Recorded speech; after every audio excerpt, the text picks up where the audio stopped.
Hi friends, வாங்க இப்போ நம்ம நாட்டுக்கோழி வறுவல் செய்வது எப்படின்னு பார்க்கலாம். உங்களுக்கு தேவைக்கு ஏற்பட்ட எண்ணெய் ஊற்றிக்கிங்க. கறிப்பட்டை ஸ்பைசஸ் எல்லாமே போட்டுக்கங்க.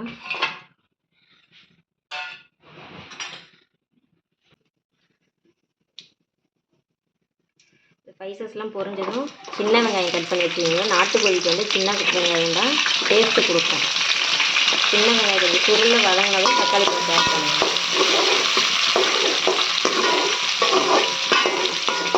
இப்போ தக்காளி போட்டு ஆட் பண்ணிக்கிறேன்.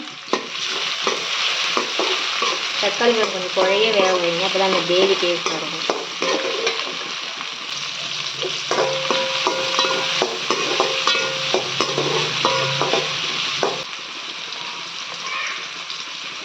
நம்ம அரைச்சி வச்சுருக்க இஞ்சி பூண்டு பேஸ்ட்டு போட்டுங்க. இதில் நான் கொஞ்சம் வந்து மிளகும் பெருஞ்சீரகமும் போட்டு தான் அரைச்சிருக்கேன். நீங்கள் சேர்த்தே அரைச்சிக்கலாம்.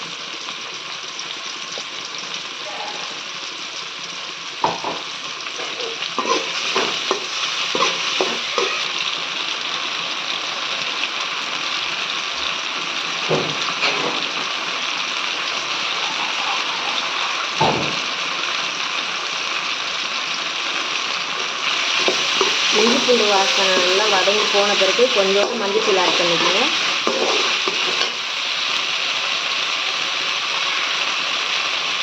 மஞ்சள் நான் போட்டேன்.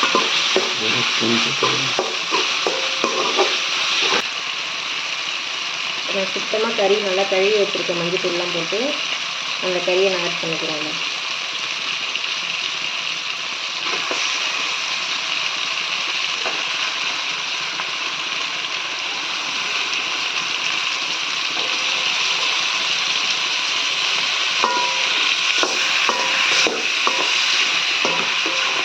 இது எங்கள் மாமியார் எனக்கு சொல்லி கொடுத்த ஸ்டைல்.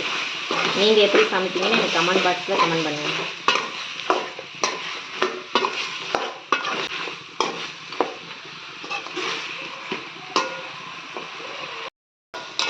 இதில் நான் தண்ணி ஊற்றவே இல்லை. அந்த சிக்கனில் இருந்த தண்ணி தான் வெளியே வந்திருக்கு. இன்னும் நான் தண்ணி ஊற்றலை.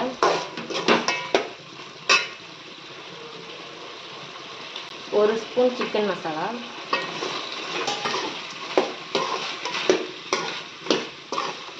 தண்ணி ஊற்ற வேணாம், அதில் இருக்கிற தண்ணியே வேக கோழி, அதனால் வெயிட் பண்ணுங்க. வீட்டில் அரைச்ச மிளகாத்தூள். நான் காரத்துக்கு ஏற்ற மாதிரி, எங்கள் வீட்டுக்கு ஏற்ற மாதிரி நான் 2 ஸ்பூன் போட்டுருந்தேன். உங்களுக்கு ஏற்ற மாதிரி நீங்கள் போட்டுருங்க.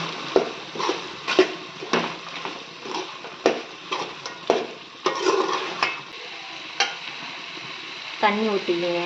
1/2 லிட்டர் தண்ணி நான் ஊற்றிக்கிறேன். உங்களுக்கு எவ்வளோ தண்ணி வேணுமோ ஊற்றிக்கிங்க. உங்களுக்கு பிடிச்சிருந்தா லைக் பண்ணுங்கள், ஷேர் பண்ணுங்கள், சப்ஸ்கிரைப் பண்ணுங்கள். உங்களோட கமெண்ட்டை மறக்காமல் கமெண்ட் பாக்ஸில் கமெண்ட் பண்ணுங்கள்.